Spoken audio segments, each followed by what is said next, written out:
All right, Jeannie, can you hear me? I can hear you. Could you open us up in a good way, please? We haven't got Carol handy, so if you would pinch it for us, that'd be awesome. Okay. Lim shkulin suitin, kwatigwal aki. Lim shkulin suitin, kwatigwal gul senwe itet. Ikluk wist met, kwekul sen sheet and suitnet. Chelkus chil shish, kwa spak pak. Chelkus chil shish, kwa san pakam. Tikwel tet she nisut kwa na aya hen kasnet. Lim shkulin suitin, kwa tigwal ul akwet. Chas wu inch all. Thank you, Creator, for this day. Thank you, Creator, for our blessings. We remember those who came before us. Give us wisdom, give us good judgment, so that we may act for the good of all. Thank you, Creator, for all that we have. Amen. Would that it be so. Aishka. All right, so I'd just like to thank everybody for getting together on this call. We are just going to do an update. There's a lot happening in Washington, D.C., as you all know, and I know all of you have been busy on a lot of calls, so appreciate you jumping on here. Like to thank, see Kevin, are you on the line there, Kevin, Alice, NCAI? Yes, I'm here.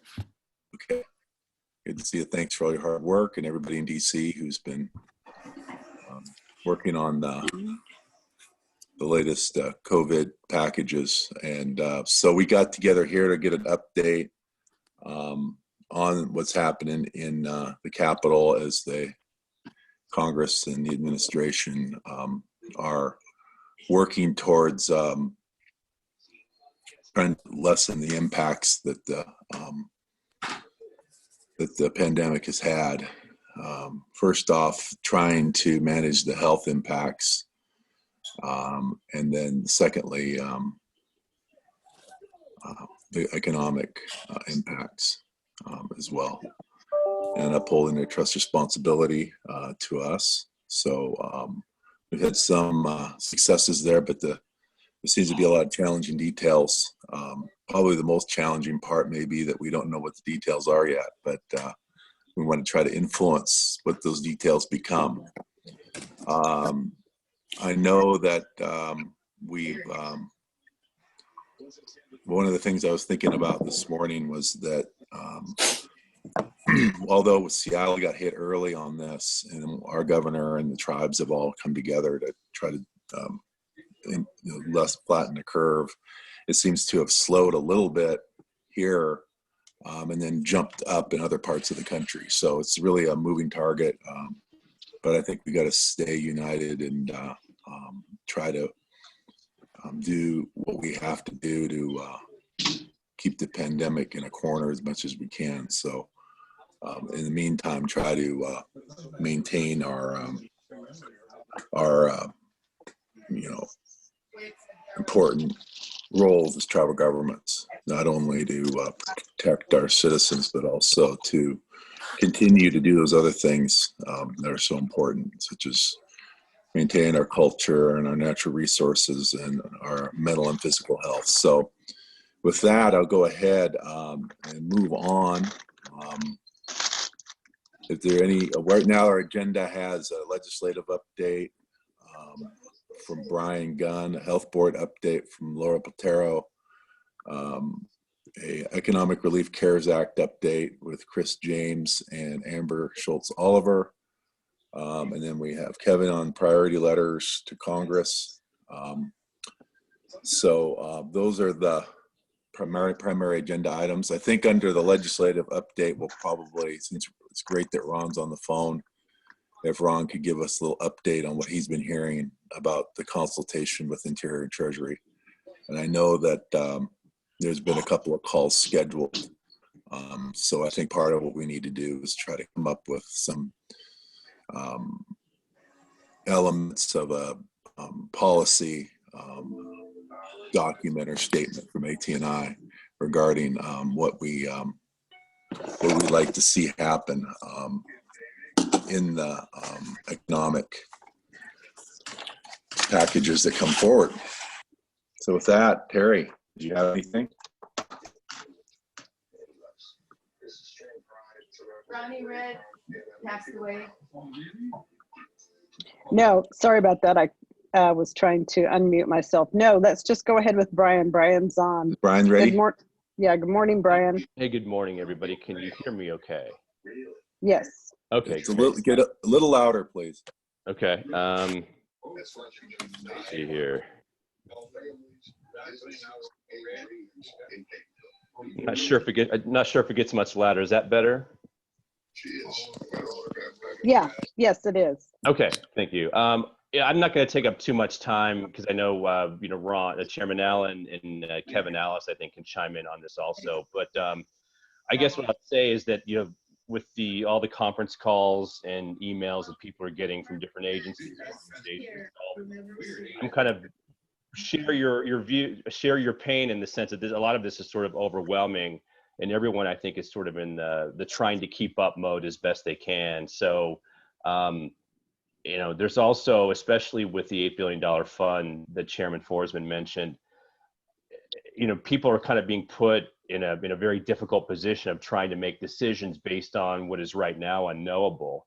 And so I know that I've talked to various tribal staff and council people who are on this call about these issues, and you're basically trying to get confirmation from me and others that what they're going to be doing or what expenditures they're going to do will be reimbursable at the end. And unfortunately, at this point, none of us have anything firm at this point. So I guess what I would say to start out is that I think everybody is sort of in the same position of trying to get answers to the same questions that there's just not good confirmation on. So I'll just preface that. I guess today, just a few things to share. The Assistant Secretary for Indian Affairs has sent out a Dear Tribal Leader letter announcing a couple of tribal consultations, including issues related to the $8 billion fund, which Interior is having a role with Treasury in determining how it's administered. And it looks like it's from 10 a.m. to 1 p.m. Pacific time this Thursday, and then another call a week from Thursday at about the same time. So you should all be getting that in your inboxes, probably from the BIA regional folks. So that's something, probably an important consultation to be aware of and to participate in. As far as the Northwest goes, one thing I would mention, I think is some folks are aware that Division B of the CARES Act has, under the Department of Commerce appropriations, has $300 million set aside to provide relief from fishermen, including tribal subsistence and commercial fishermen who were affected by the COVID-19 outbreak. As I understand it, NOAA is soliciting estimates of damage or of impacts from tribes by, I think it was originally April 3rd was the deadline, but my understanding is that it's been extended to April 10th. So, this would apply to tribal folks, whether individuals or tribes, who aren't otherwise available to get disaster assistance under NOAA's regulations. And that disaster assistance is really limited to fishermen who have like commercial fish farms. So as I read it, in terms of tribes and individual tribal fishermen, it's wide open. So just to make folks in the Northwest aware of that. I would also, in addition to individual fishermen, I would suggest that tribes that have natural resource employees who don't pay unemployment or other federal taxes by virtue of being employed by a division that regulates tax exempt fishing activities. I would also encourage tribes to include that information in what they send to NOAA. And I know some of the Upper Columbia and other tribes have employees who fit that category, who are regular employees. They just don't withhold or pay the applicable taxes for those folks who work on those programs. So, I'll let Chairman Allen and Kevin, if he wants to, chime in at this point, but I'll keep my remarks brief.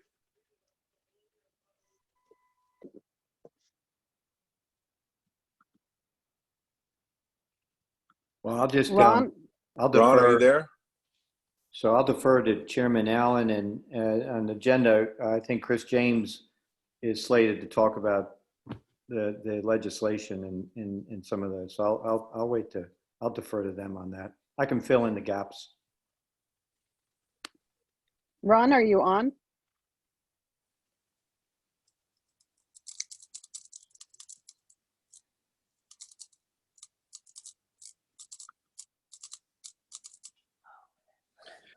I have a question for Brian. This is Ray Peters. If I could ask a question while we're waiting for Ron. Sure, Go Ray. ahead. Yeah, so my question is, we as a tribe also farm gooey duck. And so as I read this section, we would be able to also not only individual treaty gooey duckers, but as well our business apply for relief money because we're terribly impacted. Yeah, Ray, Brian here. I believe that's accurate. I guess when you look at you want to look at that part of the commerce section of the bill. It basically says, it defines it as fishing participants are eligible for this relief. And fishing participants are basically folks who are not eligible for the disaster relief provisions that NOAA otherwise administers. And I think that site is 7 CFR 1416, I believe. I'm just, for some reason, I can remember that. So that's a provision, the Code of Federal Regulations. So take a look at that. As I looked at it, it applied to companies that were engaged primarily in aquaculture that are eligible for that disaster relief. So what the bill does, it basically says that if you're a fishing participant and not otherwise eligible for what's in that site that I just mentioned, then you're eligible for relief under this fund in the CARES Act. So I guess I'd have your folks take a look at that. Right, I believe we fall under that with our Salish Seafood Company who handles the aquaculture farming and our Flupsies raising all the seed and yeah, so. But I mean, if there's any question though, Ray, I would just recommend you put something on paper and send it in anyway, just so that NOAA has the numbers. Great. Because, yeah. So my second question to that, Brian, is would it be the government that is submitting in totality the relief funds for individuals and for the businesses, or are they separate applications? The language, as I recall, doesn't make that entirely clear. I mean, as a practical matter, I would think that, the tribes would want to take an inventory from their individual fishermen, including subsistence fishermen, because this also applies to subsistence harvest, for the tribes in the Northwest that don't have, treaty fish commercial rights, but have other types of rights. I presume that it would probably be logistically easier for the tribe to submit on behalf of everybody, but as I read it, it doesn't look like it excludes individuals from sending stuff to NOAA either. Thank you. So this is Ron. Can you hear me now? Yes. Yes. Yeah, we can hear you. Oh, you can. Okay. Oh, good. Okay. Brian's update is good and definitely current. I just got off just a short while ago our Department of Treasury TTAC meeting, and then we had an we had about a 4-hour meeting yesterday, going through all these different issues that Brian was outlining. And of course, everybody's focused in on the $8 billion on how to get it out. Now, I think that most people have seen the DOI notice, the tribal leaders notice on the government-to-government consultation for the 2nd, this coming Thursday, and the 9th, next Thursday, to follow up and get feedback from the tribes regarding the implementation of the $8 billion that's out there. And so we've had numerous conversations about that subject matter. There's a lot to this conversation. The first thing that we've been wrestling with Treasury is to make sure that they do not try to create an allowable expenditure list. They don't do that for the states, and so we made it real clear to them, you do not do that for the tribes, and that the certification or verification of the allowability of the expenditures for unexpected, well, let me rephrase it, for the unexpected expenditures due to the shutdown due to the virus. So we think we got that message clear. We have not communicated with DOI, so that's an upcoming communication that is essential to make sure that they don't go sideways on us as well as they are engaging with Treasury regarding two key issues. One of them is, what's the best vehicle to get the money to the tribes once they come up with a model that determines the distribution? Right now, the two that I've been talking about is simply checks. Once they come up with a number per tribe, you just send them a check. Treasury does think that they can cut a check pretty fast. 574 checks or something along that line, depending upon how this model works, distribution model works.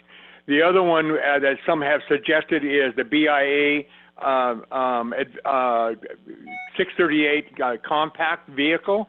Some say that they think that they can work, but some are worried that it gets caught up in their system to process it through so that the drawdown can work timely. So that's a question with regard to that matter.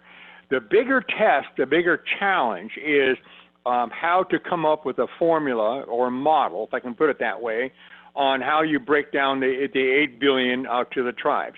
So there's a combination of issues because the law is intended for just the survival. It's intended to deal with the current 8-10 weeks or so that we're trying to get through this coronavirus shutdown and unexpected impact, creating these unexpected expenditures. And everybody knows there's a large variety of what those expenditures are. We've been coming up with kinds of things that tribes should be thinking about that would be shared with tribes in terms of what kind of expenditures you can use this monies for. Because at the end of the day, when you look at the act, and Brian can correct me if I'm wrong, the Inspector General is charged with circling back after this is all over to make sure that the money was spent consistent with its intended purpose. And that's how the states are going to be dealing with it. There is a provision in the Act that talks about the certification of the use by the local governments, not necessarily the state government. So that's going to be an issue of how that is verified in terms of the allowable use of these funds. But there's no other criteria other than it will be used to offset the impact of the coronavirus. So on their revenue base, et cetera, et cetera. So we've communicated to Treasury that the TTAC group have communicated with Treasury that we insist that we have the same discretion. One of the things we're asking for is consideration, or not consideration. We're asking for how did they come up with a formula, how they distribute it to the states, just for reference. Now, Senator Leahy put in this provision that created this base for states. And I think it's like 1.2 something billion. And that's for small states not getting overwhelmed by larger states, California, New York, or whatever. And so So some have asked the question, should we have that kind of a base for the tribes? Now that begs the question, does that work for tribes? Because you can deal with a small village in Alaska versus Navajo or other larger tribes, larger operations, Chickasaw or whoever. The Great Plains tribes have raised the issue that their economy is weak, and so they may get a bad deal out of this package, and so there's a lot of different conversations. Should the formula be driven by employees, i.e. governmental employees versus in business employees? Should they be separated or should they be kept separate? And if you had a base, and just for the sake of discussion, thinking small tribes that don't have much of an economic base at all, should they get something? And so if you have a base, you can't have it'd be difficult to create these tiered bases. So you may have just one base. So there's this conversation going on. What would that base be? And I don't know if that is something that would go into this model or not. But there's lots of discussions about this, and Kevin probably has some insights because I know he and Dante and our DC folks are bantering this about what would be a simple formula or model with criteria. And so I'm just sharing with you some of my thoughts that I've been sharing with them. You got to come up with something simple to get the money out. They have to get the money out by April 27th. So literally 30 days from now, or less than 30 days from now. So we can't debate this forever and ever. You have to kind of come up with a formula. So do you consider employees governmental? Do you consider business employees? Do you consider population, enrolled citizenship? Is that a factor? Does land base, is it a factor? Large land-based tribes think that it should be a factor in terms of serving their respective communities. So if you have these kinds of factors that you take into consideration, do you attach a percentage to them, to the model, and per tribe, and would that work? Now, if you have a model like that, they may work for some tribes, not work for other tribes. It's going to vary from tribe to tribe because of a variety of things, and it is just what it is. There is not a perfect system out there. So that conversation is going on, and so they're going to be in Treasury and Interior are going to get some feedback from tribes on their thoughts on it. Brian and all his colleagues out there, Lisa and whatever, they've all been talking through what they think works. I got a whole bunch of emails on different ideas from different people on how that model might work so that it's fair and proportional. To say the obvious to you, we can look at each other's tribes and see how our business bases vary from business to business, including our casino operations. So, and so far, the conversation has not been about our casinos exempt, but there is a criteria in there that targets specifically maximum 500 employees. And so what's not clear is whether you have chartered corporations, are you keeping them separate from the governmental businesses? Do you keep them separate? So that it changes the numbers and the eligibility of those who should be able to be able to access these resources. And they definitely put that 500 in there to try to not let the large corporations or businesses overwhelm the smaller ones. And so we got that kind of stuff that we're wrestling with all together. We did, okay, and I'll park that for any kind of comments, questions, et cetera. So that is an ongoing conversation, and you'll see that surface very fast this coming Thursday.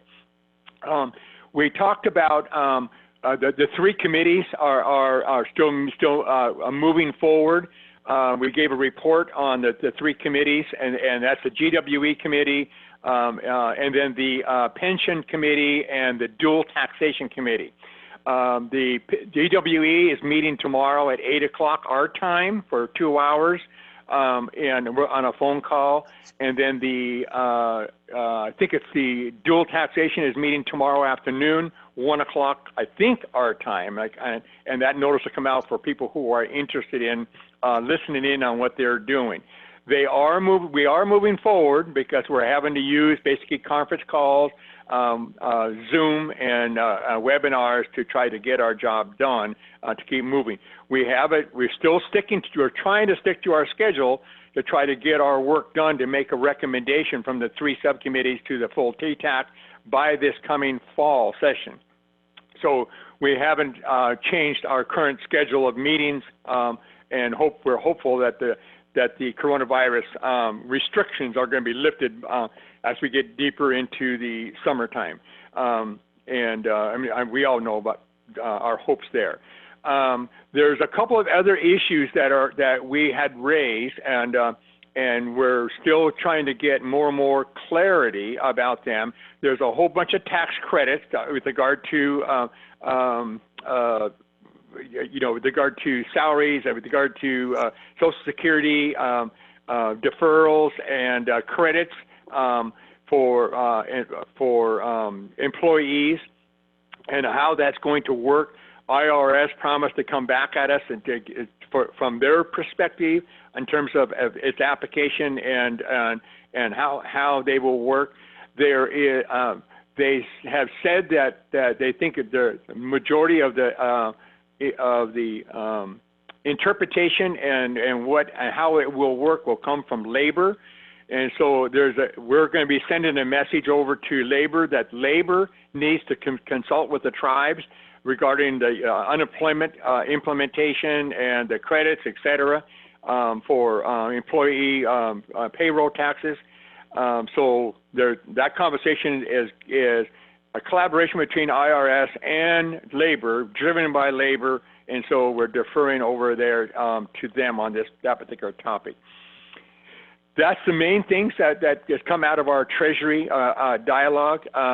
I had communications with Henry Kagi, who was very concerned from Lummy's perspective, our TTAC intercepting the government-to-government relationship. And I just want to say for our group, we're not. We have said numerous times that all we're doing is advising and we're making our recommendations based on the tribal leadership and the technical advice that we get.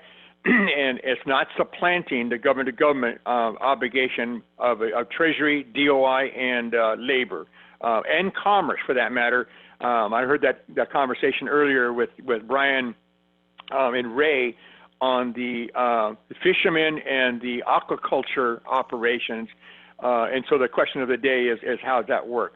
One last thing I want to put back into the $8 billion in the economic relief, because under unemployment we only recover 50% from labor for our reimbursements to the state for those of us who are in that system. Now there's language in there that says that language and colloquies and what have you, I can't remember, Brian knows better than me, that says that we have the authority to use portions of the $8 billion for the other 50%. Now, for reimbursements for the unemployment. Quite frankly, that is probably a pretty good sized number. And so if that happens, it would diminish the $8 billion to a certain level for the business relief or for the unexpected expenditure relief that we think it was primarily targeted for. I have great concerns about that personally, because I think that labor should be in a labor column. And when I have talked to our congressmen and Larson and Kilmer, they have said that they think that that's going to be resolved in Stimulus 4. Now, Brian knows probably more than I do about Stimulus 4, which is intended, from what I understand, is to try to get us out of the this current situation we're in right now and reboot, I guess, for lack of better words, our economy. And the problem is when does that come? And how do we deal with our states, like us here in Washington? How do we deal with the state if we're only reimbursing them 50% of what we owe them? So I'll stop there, guys. That's my update as of this morning. Mr. Chairman, may I make a couple comments and follow up on that? So speaking to the $8 billion, that fund, as Chairman Allen will tell you, as Brian will tell you, and anybody that worked on the legislation building up to the final product and then dealing with how we're going to approach the administration and different agencies based on the language and what we think the interpretation should be. The language in that $8 billion provision is less than desirable. Okay, so it requires an enormous amount of work, and we have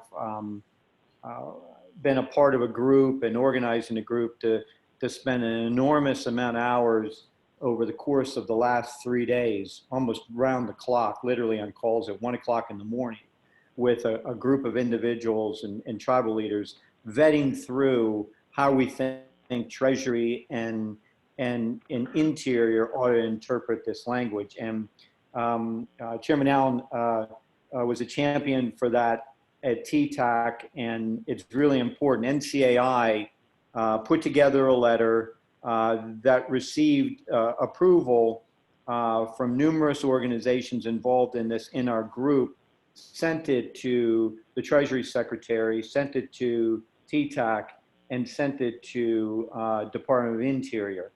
So on the part with Interior on what they're going to do and how they're going to interpret, I have had direct communications with Secretary Bernhardt on that. He's reading the letter, taking it into consideration. I've also had direct communications with Tara Sweeney on that. They had convened, I've been advised that they convened a group late last week at Indian Affairs to begin to get their head around this. With respect to formulas or how this gets out, we're still, that's still in the queue. There's a lot of unknowns, but one thing is very clear with respect to expenditures that is NCAI's position, and with the help of the input from dozens and dozens of other people, that the expenditures, the language has to be interpreted extremely broad. As Martha McSally and Steve Daines have said and have promised to champion moving forward, and I'm going to call this afternoon with Senator McSally and Chairman Grijalva on this, they said they're going to make sure that Treasury and Interior knows that this bill is supposed to be helpful and get the tribes to get them through this particular period of time and not to be construed in a very restrictive manner. We're going to make sure that happens and that gets through. There was a colloquy attached to our letter that spoke to a lot of these things Chairman Allen spoke to. But in the letter, and I'll read the bullet points that we suggested the interpretation be, which is a coverall, and it covers everything that we would want at this point. Expenditures that otherwise would have been funded, but for the loss of revenue. Expenditures associated with the diminished capacity or closure of government or entities. Payments, including payroll, related expenses for employees while governments or entities are at diminished capacity or closed. Costs of financing incurred due to increased expenditures and differences in revenues transferred to tribal government accounts in 2020 relative to the same period in 2019. That's basically to encapsulate all of that. As we thought through this for hours, the language in the bill says in a strict interpretation that the $8 billion is to be applied towards costs that are necessary expenditures caused because of COVID-19 that are unbudgeted based on the tribe's latest budget and occurred between March 1st and the end of the year. That's not perfect language for us, okay? And so to seize on the intent of Congress and our champions that really pushed us in the final hours of this. And it was surprising who some of those people were. We were on the phone with offices until about 30 minutes before the Senate took a vote on this. Okay, really pushing this. And it turned out that this stabilization package was one of the last things considered, if not the last thing considered, and was hotly debated between the Republican side and the Democrat side. And the White House, Yulin, their person, was in McConnell's office all night long while this was going on. And we were hearing that the White House was lowballing this. We heard numbers as low as 500 million, but we also heard $1 billion, and that the Senate Democrats and our friends on the Republican side who were pushing this for us at the last minute, specifically Steve Daines and Martha McSally, were supportive of a $10 billion fund, and it worked out to be $8 billion. But this language is not, as I just interpreted, not fuzzy. So we really need to make sure that when Treasury has their, and everybody has their consultations later this week, that they hear from tribal leaders on the fact that what this stabilization fund is supposed to do, and that really anything that it may have been budgeted in the past based upon revenues that were expected to fund these budget line items that no longer exist. These revenues don't exist, that any expenditure moving forward is an unbudgeted expenditure. We never expected to have to pay for these things without a corresponding resource.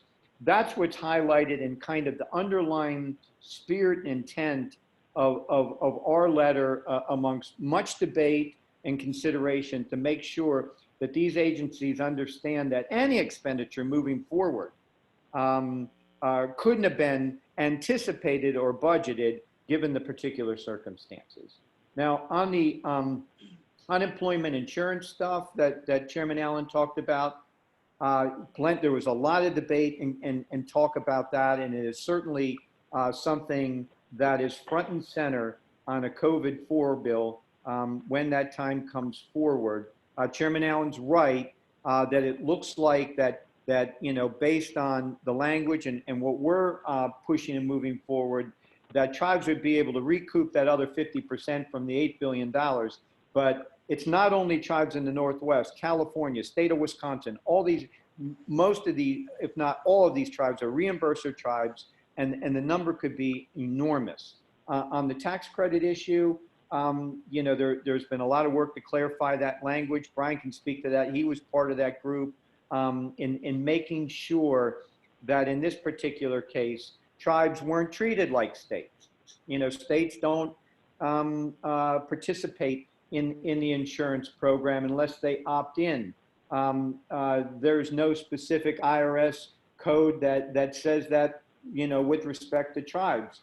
But I will say there is an IRS code that speaks to tribal leaders for a tribe asking to opt in the political leaders of the tribe. That's section 418A, which to me suggests that, well, if they have this provision that addresses tribal leaders opting into the program to be treated as employees of the tribe, then all the employees of the tribe are employees that would be covered under this particular provision that would allow the tribe to get providing those tax credits. But there's certainly work on both those fronts to move forward and keep that going. But I just wanted to weigh in on what we've done in response to this $8 billion package, what we continue to do, and what our work group that specializes and the subgroups in this economic and development employment space are working on, are still working around the clock. Thank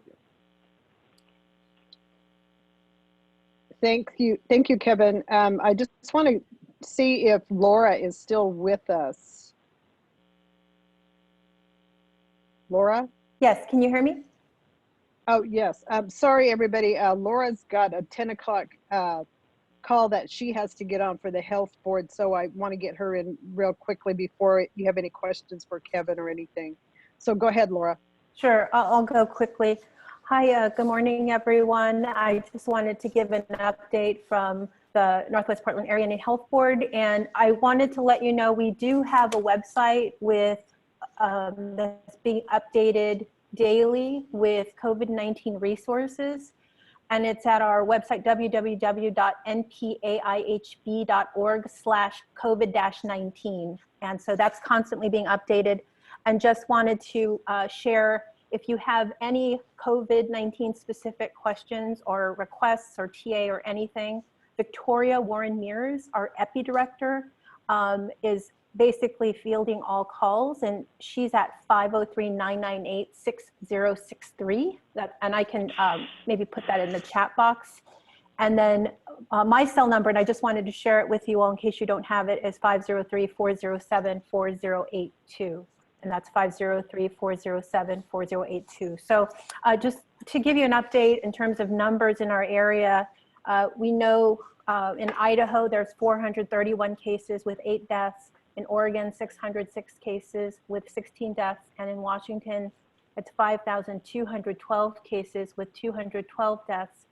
We know IHS national numbers are 165 cases with 14 reported for our area so far, but this does not reflect all of the tribes in our area. So we are working with the Portland area IHS office and really trying to get our tribes to complete this information daily so that we can have accurate numbers. And as you know, cases can determine how much funding and resources we get. So just wanted to encourage all of your tribes to please report your data through our epicenter or to IHS. I also wanted to, and we are working together to make sure there's one set of data. So just wanted to share that. I also wanted to share we are having our tribal calls at 10 a.m. on Tuesday. So it's going to be starting in 9 minutes, our update call. And then we also have ECHO COVID-19 provider calls for all of our IHS tribal providers in our area who have questions about COVID-19 and treating patients, et cetera. Those have been very successful so far. We do them every Monday at 12 noon. And then we are doing legend policy updates, which are also posted to our website. And we just started circulating a list of the national and state COVID-19 calls. We know there are a ton of calls and we're trying to keep track of them all and trying to send out information so you have one source with these calls, but we know things get added daily. So just wanted to share there are some resources to help you be where you need to be and get the information you need. We've also, ever since our executive committee enacted a resolution specific to encouraging our communities and tribal members to stay home.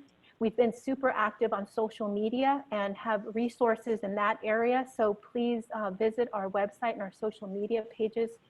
These are important messages. We're working on videos targeted to youth and various populations. So that's another resource. And then I wanted to share an update on CDC funding.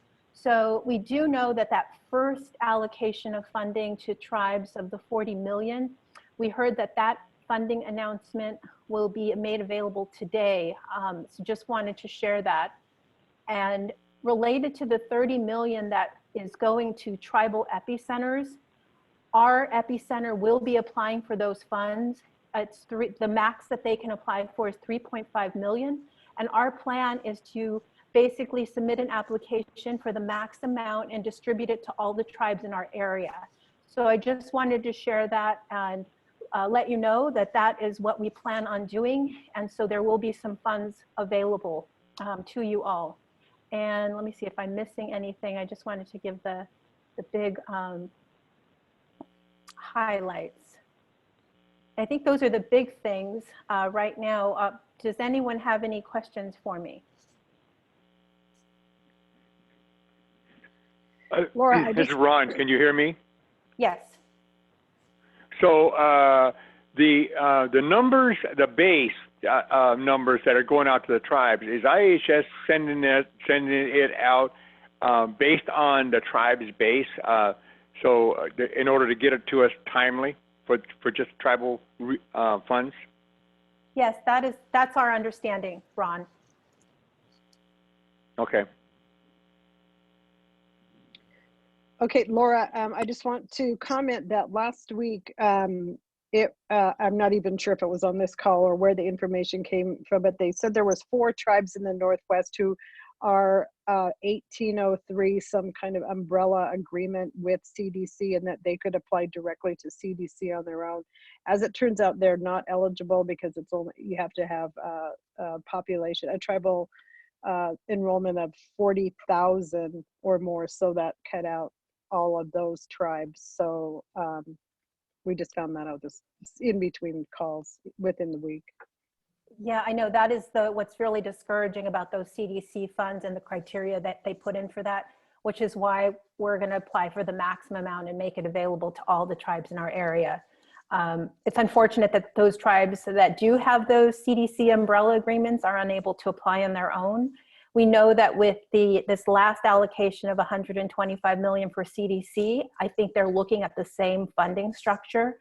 So it looks like they are going to, well, I think there's a consultation today, so I don't want to get ahead of myself or misspeak, but it sounded like from what I heard, it potentially could be the same type of structure for those additional funds, but we'll see today. Hopefully that won't be the case. And we don't have yet a time on the CDC consultation. Okay, this is Ron. So what, it'd be helpful if the board could send a letter to CDC and CC us, so that we can all object, whether we do it through STAC or NCI, et cetera.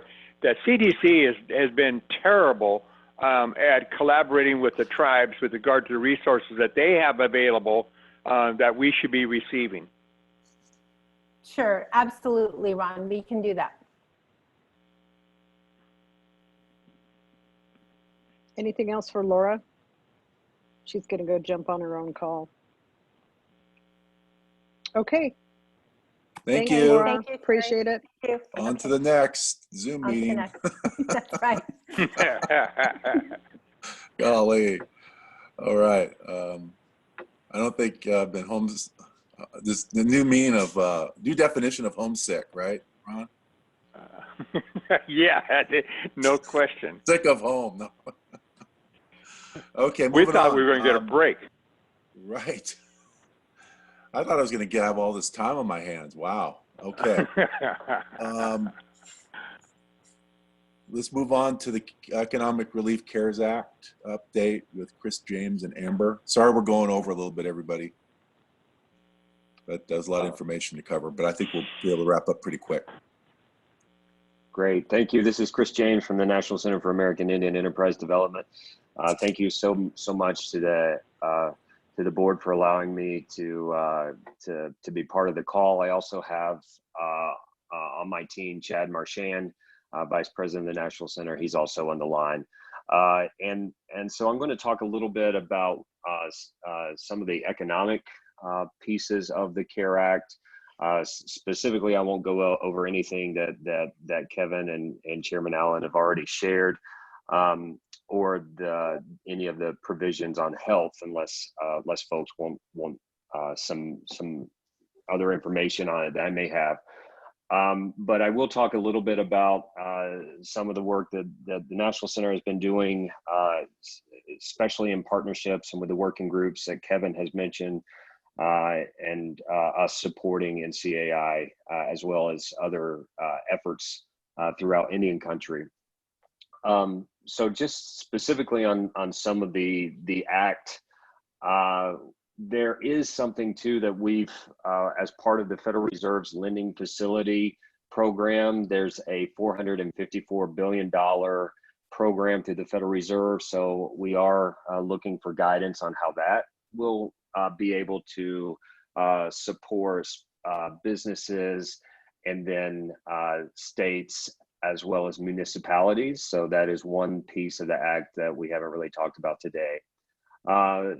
Under the Small Business Act, with the SBA, Keeping American Workers Paid and Employment Act, that is something that will support our businesses as well as a lot of our enterprises, though it's already been noted on the call about the 500 employees and less, and also with one of the NCAI working groups, we've been working diligently on the definition of what a tribal business concern is, and especially to the SBA of what that definition is, to make sure it encompasses all the players that we want to encompass under that. And that is part of the 10. That is the package through SBA, where also businesses can apply for that funding. Now, we're still waiting guidance, as Kevin has noted. We're still awaiting guidance of how folks will be able to go. Right now, I think there's already the disaster lending program that SBA set up through phase 2 of this legislation. So there is disaster money available. Right now, the guidance is that once the banks get the guidance, the lending institutions that are already what's called who's already 7A eligible will be able to do the loans directly from the lending institution. So I think that's guidance is still being developed. Some of the lending institutions that I work with as of yesterday have not received any guidance on this, but I hope it will come out soon. As soon as we understand how businesses can actually go and apply for the financing, we will provide that out as well. We've been working closely with the U.S. Chamber of Commerce on some of the guidance that they're putting out for small businesses, and making sure that all of our networks get that information, specifically in the Keeping American Workers Paid piece of that. Also in section 2103, there's an emergency unemployment relief for government entities and nonprofit organizations. That's also as part of what's been discussed. The emergency economic injury disaster loans, which I've already mentioned, also tribal small business concerns are eligible to access this pool, and we've discussed that of the definition of what is a small business concern. That's something we worked at. One other thing through USDA is a Rural Utility Service Distance Learning, Telemedicine, and Broadband Program. There's $25 million for distance learning and telemedicine program. Funding goes towards capital equipment. So that's something that tribes can take advantage of. And then also through USDA, there's $100 million through the Rural Utility Service to Reconnect program, broadband loan, and grant program under 779. So that is $100 million for broadband. So those are some other initiatives that are going on to help with economic development in our communities. From the National Center has also been really concerned about our small businesses, as we all are, all over the United States, and including my family has a restaurant on the eastern band of Cherokee Indian and back home in Cherokee, North Carolina on the reservation. And pretty much my dad said, we're after 55 years, they're going to have to close their door. They just, they're not in a place, as a lot of our reservation small businesses are. They're just not in a place that they can, without that constant, steady capital moving into the community, into their businesses, they just can't stay open. So big question of how they can get relief. So the National Center is putting out as many resources as we can to help support those businesses and provide information, as well as working with our partners on how to assess programs through the federal government, as well as working with some of our other partners, non-federal resources on things that they're doing to help small businesses, including CDFIs. I did a call earlier this week with various chambers of commerces around the United States, Native Pacific Chamber of Commerces, and provided some information, as well as we talked a lot about some of the stories that they're hearing from the ground. And of course, small businesses and all of our communities are really being affected by this, as we see not only on the news on a national level, but we probably see it, hear it from our family and friends every day. So being able to help those businesses and getting them through the process of if it's applying for disaster loans or if it's going to their banks, how they can, what questions to ask their banks, how to work with the banks. We're putting all that information to provide to businesses around, native-owned businesses throughout the country. And I think most everything else has been covered.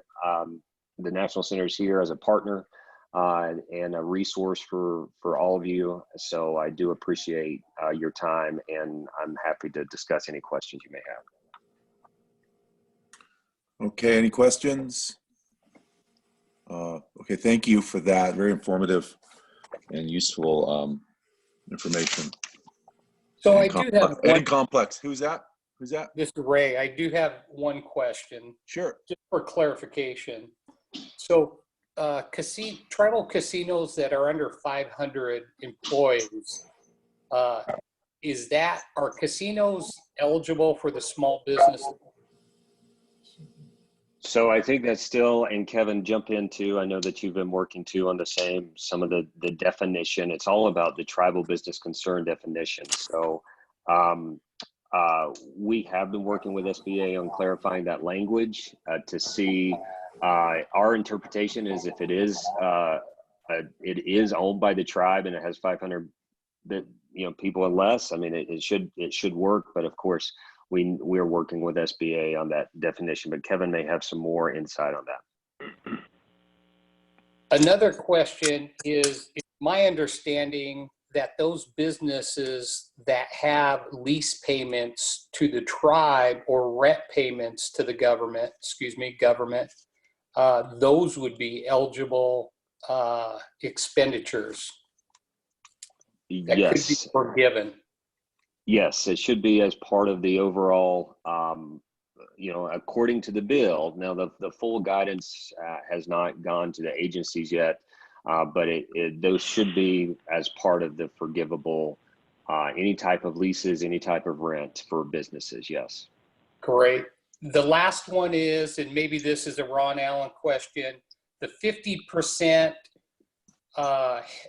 unemployment through the stimulus package, we get billed quarterly. So will that be a seamless process where, as it is right now, the state will only bill us for 50%?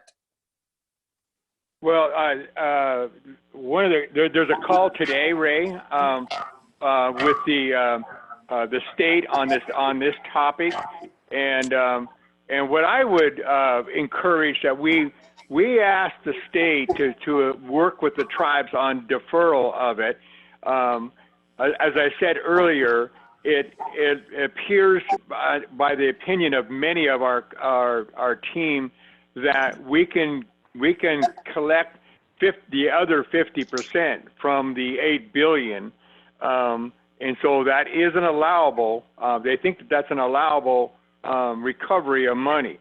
And the point that I had made was that my concern is that the tribes use that money for that 50%. It diminishes the $8 billion by a significant number for the other intended purposes. So I don't know exactly what our strategy should be, and Kevin might have some thoughts about that. I know Dante's working on it with NAFO as well, but it's a problem. In my opinion, it's a problem because of the need that's out there. Yeah, and I appreciate that. I did hear that earlier. I was just wondering if it's going to be a seamless process as far as the federal 50%. So This is Brian Gunn. I might, if I can respond. One thing to consider is that in addition to many Indian tribes, nonprofits, as well as state subdivisions, including school districts, they're able to have this reimbursement status, and many of them have opted to do so also. So when it comes time to start putting pen to paper on the relief package number 4, I suspect that especially the nonprofits will be weighing in to have some more complete fix on this UI issue. So I mean, it's just something to consider strategically, depending on how folks want to proceed with what to ask for, in the next package vis-a-vis how that might free up money for the $8 billion. Yeah, so let me just step in real quick from what I understand and what I see. And again, this is all going to be a matter of agency interpretation of the law with respect to this. The state, so the way it works, right? The state is paying the money out, okay, at 100%, all right? And then they would bill the tribe, quarterly for that amount that they act dollar for dollar what they paid. The state will receive the credit, all right? And then that recoups half of the money that they've paid out, and they would be billing the tribe the other half. I think that's how it may work and should be seamless, but it could be something different. So I want to circle back to Chris. I just realized I was asking questions to Chaz instead of the group. So on the SBA, Chris, and Amber, on the SBA loans, and then there's also Treasury guarantee loans. The issue is helping the tribes understand how we're going to be able to access them, whether or not that they will turn them around quickly, and they've implied that these loans may be forgiven, which is an interesting comment that Treasury is making regarding that matter. And they made a comment this morning that they're collaborating with SBA with regard to that, and with the understanding that some of those loans, and I think they're talking about the SBA loans, to assist in defer existing loan obligations so we don't end up in defaults or penalty situations with our existing loans for our different operations. Chairman Allen, I think you've probably been in, and Kevin's been in more discussions with Treasury on that side of it than I have. I do understand that a certain of the small businesses section of the forgiveness loan, I have some of that information, but most of it, I think I would refer to Kevin on some of what that is. What I'm hearing from SBA though is that again, they're still determining some of the language and still some of the guidance. And so I don't have all the answers to that right now. Okay. So speaking to the tribal business concerns and SBA less than 500, and maybe Chris, you can, the 7A loan program, in this bill, tribes are eligible for the Small Business Act Section 7A Paycheck Protection Program. 100% federal loan guarantees up to $10 million to cover costs like employee salaries, paid sick leave and medical leave, mortgage rents, employee and health premiums, and that's for entities with less than 500 employees. Correct. Yep. Also, the other question about leasing agreements, that's all rent and leasing agreements, interest on mortgage obligation incurred by ordinary course of borrowers, payroll costs, and borrowers with tipped employees, additional wages paid to those employees. And those fall into play during the 8-week period beginning on the date of the orientation of the loan. So one of the challenges that I think also that some of our seasonal businesses may have is that their season, this is going to affect their season that may be starting in late May, June, July, and August. Showing the impact now and then proving to SBA that this is going to have a long-term effect, but also showing that they're, right now their wages may be half of what they're going to, or, there's expenses and everything for seasonal businesses that we all have in our area, maybe half of what they may be incurring in the summer months. So I think that's something too that banks and as well as SBA will have to make some decisions on the seasonality of those businesses. Yeah, and I'll just wait till it's my section. I've got a few comments on all this. Amber, did you have anything to add? Yes, I do. Thank you. Can everybody hear me? Yes. All right, thank you. Yeah, so I just wanted to add that our priority has been to focus on the small businesses. And we've also been working to listen to tribes to find out how we can be most impactful. And we believe that the best way to get dollars to especially Native small businesses is through CDFIs. And there wasn't any federal funding that was allocated to the CDFI fund. So we did open up the lines with the regional director at SBA. It doesn't sound like those dollars are going to be able to flow through CDFIs to be able to reach Native businesses, but they do want to work with us to make sure that we do get dollars out to hard to reach communities. Also, I just wanted to add that the SBA regional director, Jeremy Field, has been very generous with his time. And so I think that it wouldn't be, I think it'd be fine if we asked him once these rules are written to get him on a call like this to be able to answer these questions.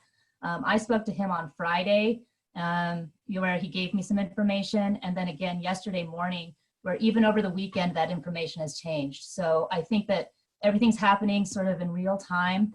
And I'm not sure what we can really figure out until the rules are pretty well nailed down and written.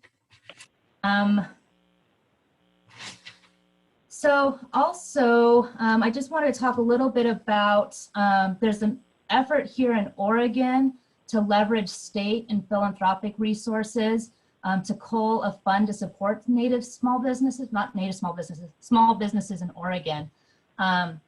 And right now, I believe that fund is right around 7 million, and they are going to plan on distributing those funds through CDFIs.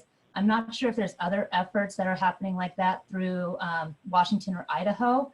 So I'm going to try and figure out how we can pull more resources together to make sure that Native small businesses in Washington, Oregon are also taken care of. So that's pretty much what I have right now. So I think that in terms of the SBA rules, I think that, you know, folks from NCAI and NCAIED have a pretty good, have a better, more updated information than I do. So. Great, thank you. Any questions? All right, Kevin, you want to go ahead and fill in whatever blanks might exist? Well, there's a lot of blanks I'd love to be able to fill in, but we don't know all the answers right now. And a lot's going to develop over the next 10 days with these consultations with Treasury, Interior, and IHS, and we'll see a lot going on. Let me just fill in. We talked about the $8 billion. We talked about the 7A loan program. We talked about unemployment insurance. There are federal education waivers in the bill, authorizes the Department of Education to waive provisions of the Elementary and Secondary Education Act that are necessary and appropriate because of COVID-19. All BIA schools, including Tribal 638 contract schools and Tribal 297 grant schools, apply. The Special Diabetes Program for Indians has been expanded through November 2020 at FY 2020 levels. That's $150 million per year. IHS funding $1.032 billion in critically needed resources to support tribal health systems during the pandemic. Chris mentioned the $453 million. That's Bureau of Indian Affairs. It's kind of TPA programs, aid to tribal governments to support welfare assistance and social service programs, expand public safety and emergency response capabilities, and also giving some resources to BIA to deal with the logistics and extra costs of teleworking and staffing and overtime associated with getting these resources out quickly. That's good because they've got no excuse now to say, we don't have the money to be able to do all this all in a short period of time. There's $69 million for response needs for BIE funded schools. For housing programs, there's $200 million for NAHASDA block grant program, another $100 million to the Indian Community Development Block Grant, all in response to COVID-19. For DIPPR, received 100 million to for that program. Older American Act Tribal Nations, 20 million for the delivery of nutrition services to American Indian, Alaska Native, and Native Hawaiian elders. And finally, between 70 and 96 million for Indian child care programs, were all some of the other things in there from a very quick high level. NCAI put out a couple releases that kind of cover all these bullet point items. If anybody didn't get them or needs them or is not on our list, Terry and the chairman have our contact information. Happy to get that out to you. One of the comments I was going to say that when we were communicating with the Hill over the weekend and during the early part of the week and into the final hours, all of this, we've heard some conversations about casinos and businesses and all that.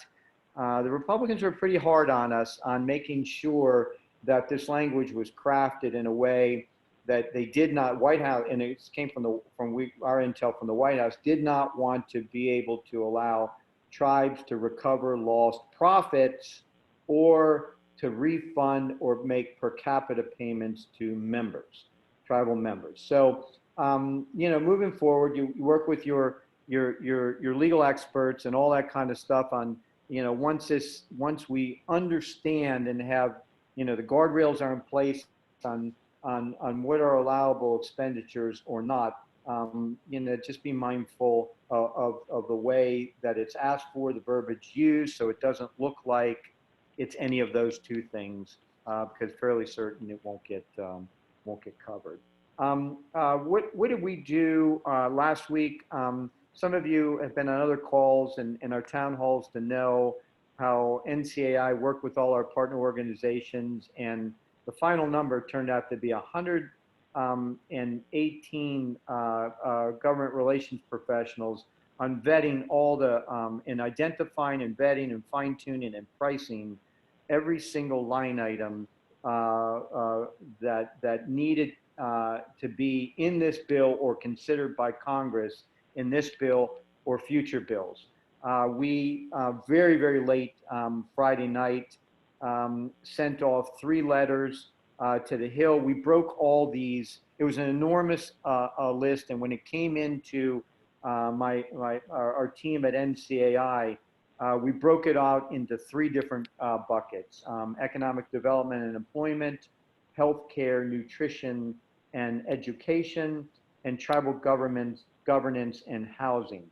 And then all the, everybody that was involved in this particular project volunteered for these work groups and began to figure out what they needed to do with each of those line items. And even as Brian will tell you, it broke out into subgroups on subject matter experts that had really nuanced technical experience and knowledge about certain things like the unemployment insurance, the tax credit, this $8 billion, and similar things happened in some of the other work groups around healthcare, nutrition, tribal governance, and housing. And it all culminated in 3 letters that many of the national organizations, including ATNI, signed on, and then I pushed send. I had all the emails loaded up, waiting for all the 3 letters to come in.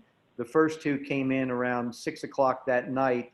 The last one came in a little before midnight, and I was sitting in the embassy in my office all by myself with the ghost. We do have a ghost in the tribal embassy in DC, waiting to push out those and sent out, literally hundreds of emails with a push of a button to get those all out. And then everybody had assignments that reached out to ping these offices and make sure they got in. So those 3 letters, I believe, Terry, you should have them. And if you don't, we're happy to provide what they look like. We also built out spreadsheets once the bill was passed about, what was our ask, what was in the bill, what was the delta between, the ask and the money we did receive on those line items that were funded, and what line items were funded, so we can use that as the template or the triptych or the roadmap that will chart what we need to look at starting next week. That will go in a C4 bill, which is slated probably for late April. But I do know that the Speaker of the House is talking about fast tracking something sooner. How they do that with everybody gone and possibly this virus getting worse and nobody wanting to get anywhere near an airport and an airplane. I don't know how that happens. We'll see. But we'll be able to have some time here to put a thoughtful approach on what needs to be plussed up in the next bill, what needs to be fine-tuned or corrected because it's not exactly right in this bill, and what do we need to push forward that just missed it completely. Or what things may develop in the next 10 days to 2 weeks that for some reason we didn't think of before, or we're hearing from tribes now that need to be identified. That process has begun.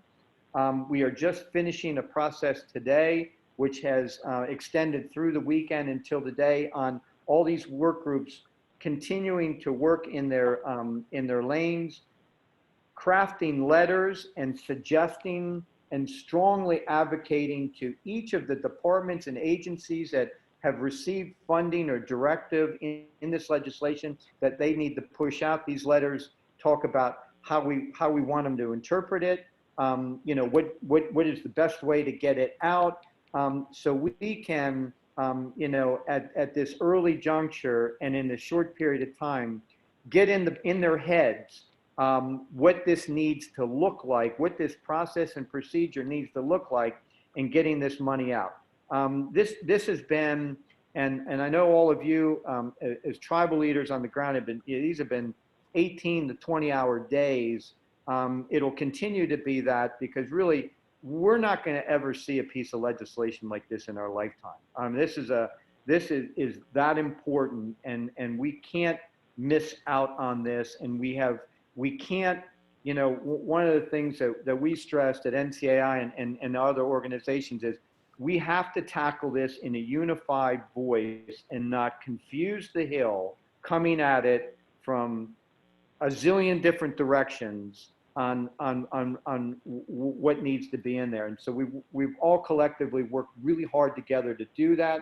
I think we have a good solid foundation to move forward, and any information that we can provide to you, whether or not you're an NCAI member or not at this juncture, makes no difference to us. We have to make sure that all 574 federally recognized tribes get a say in this. We get feedback and also get the materials that we have available to help tribal leaders. I'll end there, Chairman, for now, unless there's questions. Thank you. Any questions? Well, that ghost at NCAI, that's Joe Delacruz. I was wondering, Ron. He or she, Leaning up against the look, wall. I don't know if I believe in that stuff or not, and Believe it. But I can tell you, when I was in there, there were some strange noises coming from the upper corner near the kitchen that I would have swore somebody was up there doing something. So I got a comment for Kevin.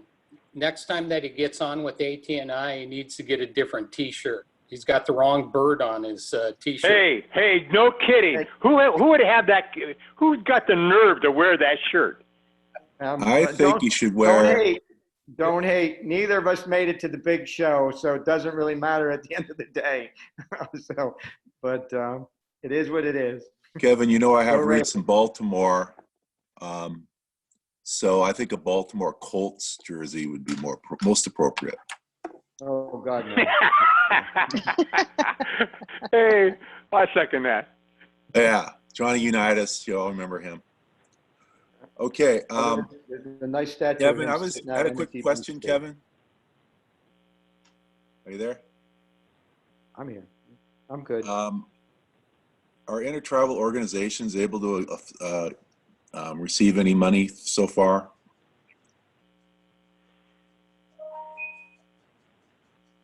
money from, Chairman, what do you think? Have we received money from? No, where? I'm saying, is there any programs that NCI can apply for, ATNI can apply for through this yet, or has that really been addressed yet? Yeah, so we're having conversations with our bankers as we speak. There's certainly going to be money that we'll be able to tap Okay. based on COVID-19. Yeah. Good. Because the thing is that, you just canceled your mid-year, and I know that's revenue and et cetera, et cetera. I just want to make sure that we want to keep the organization as strong as we can. So if there's opportunities for that, I hope you'll pursue them. Okay. Is there anything else? Terry? Yes. First of all, I want to say thanks to Kevin, Chris, Chad, Amber, Brian, and Laura's already gone. But we do have Elena. I think we may have lost Shana from the census, but they just want to take 1 minute to give a shout out. Elena? Thank you. Good morning, everyone. Hello. To share my screen, I can show you how to use the response rate map. Joel, can you turn off the volume on yours?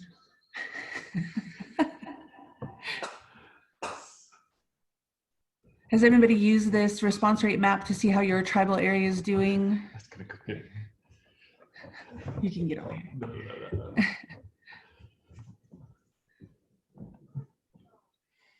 How do James, can I share my screen? How do I do this? Yeah, it depends what you're using, but all participants can.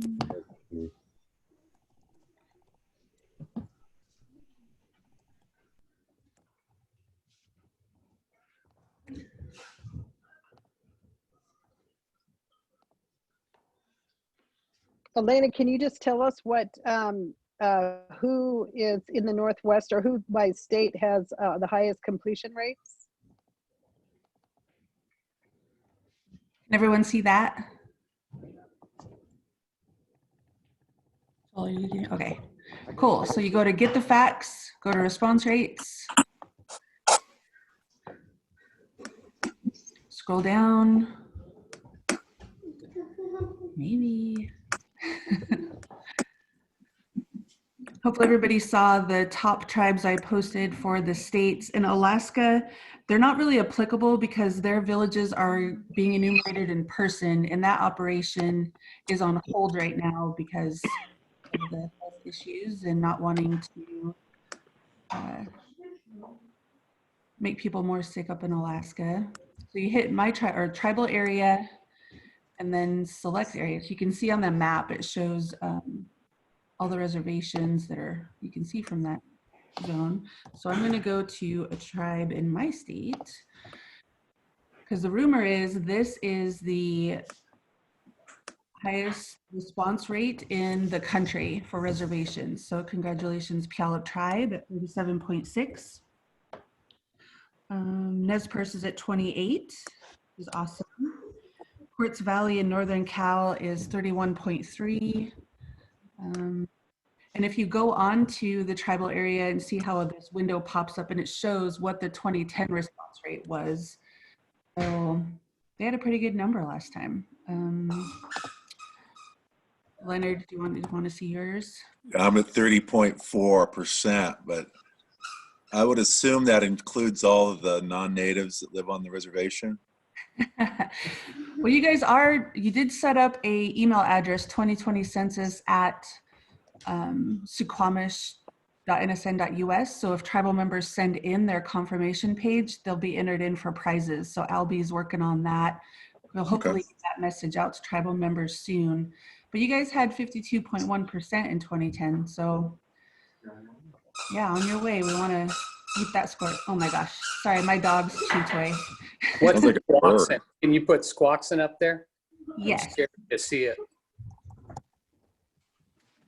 Oh, you can type in up there. I've been scrolling. Okay, that's good. Yeah. Type in Squawkson. Come on, Ray. I got to get on them. Yeah, you do. Drive Well, around. that was hard because you guys were really early in your response to protect your community, and we had some events scheduled to really do some outreach and engagement, but those had to be put on hold. So Working on Right. some ideas. Not sure who your essential staff is, but if tribes can have somebody reach out to me or Shayna, we'll be happy to start figuring out how to do this online outreach and engagement to get your numbers up. We know funding went out. We know funding's still available to help with that effort. So we're happy to link up. Great. Thank you. Yeah, get a megaphone on top of the roof of your car and start driving through town there, Ray. Sounds good. All right. Sign on Thank your you. dog, Leonard, and let him run around the res. Yeah. And yeah, I could put a census sign on my dog and let him loose. Yeah. Okay. You want to say anything, Elena? Do you want to say anything about tomorrow, April 1st? Yeah, so that's Census Day. That's the point in time where whoever's in your home on that day should be on your form. So babies especially, we missed a lot of babies in 2010. Anybody that's like a couch surfer or just visiting you temporarily should do their own form.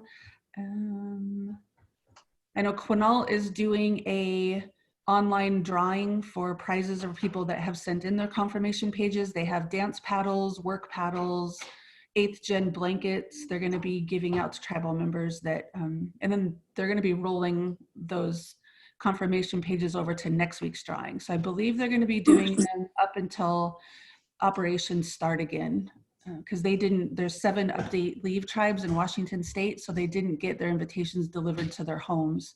So we're really trying to make sure that people still go online even though they don't have that code. They don't have to have that code. It just kind of helps, but you don't need the code to go online. And then for elders, there's the toll-free number. They can call that and complete their census, or anybody else that doesn't have access to Wi-Fi. And so I listed the phone numbers, the website, everything in the notes. Hopefully everybody can see that in the chat box. Okay. Thank you. Thank you so much. Take care, Terry, everyone. Yes. Real quick, just no surprise that enumeration has stopped.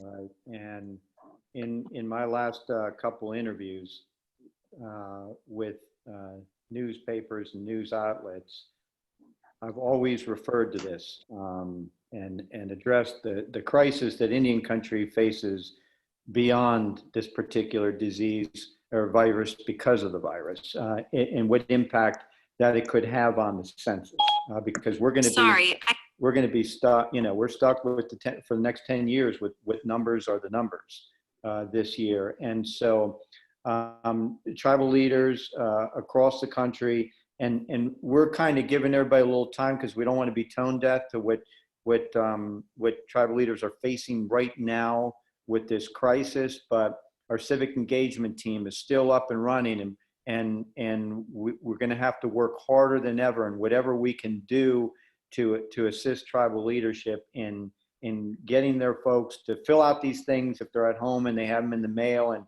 and get awareness around that, because we may not be able to make up this lost time if and it could be devastating for a very long period of time for us. Good point. Fortunately, we have some great workers through the census who are tribal members here in the Northwest. So they are working very closely with the tribes.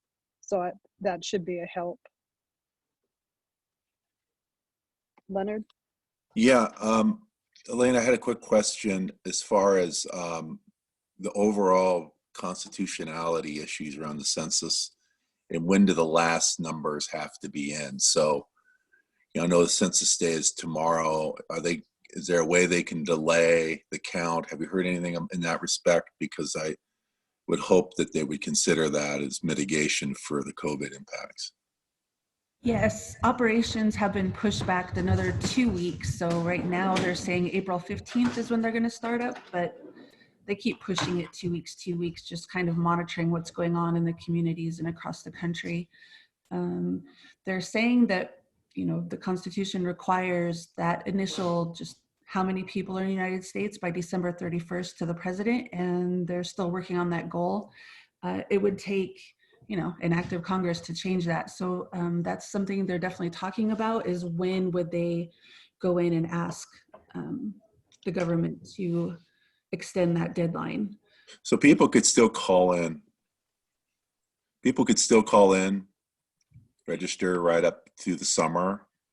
I mean, is there a drop dead date, really? Have they put that down yet, or they extended that? Initially, the web portal and the phone lines and everything were going to be open through July. Last I heard, that's still kind of the deadline. They were just pushing back field operations. Okay. We might want to see if we can push that back to, you know, a few more months, so that we can maybe, you know, do a big drive hopefully once the things loosen up a little bit as far as social distancing, if they do. Yeah. Okay, thank you. All right. With that, I think we'll go ahead and start to close here. There's been an effort to get an interagency or intertribal organization letter that Lummi was spearheading to Treasury. And I just want to let the board know that James and Terry are working on a letter. I think it's going to be hard to find enough common ground between individual tribes and intertribal organizations, and even within intertribal organizations, to come up with one letter. But we'll try to do that. And if we have enough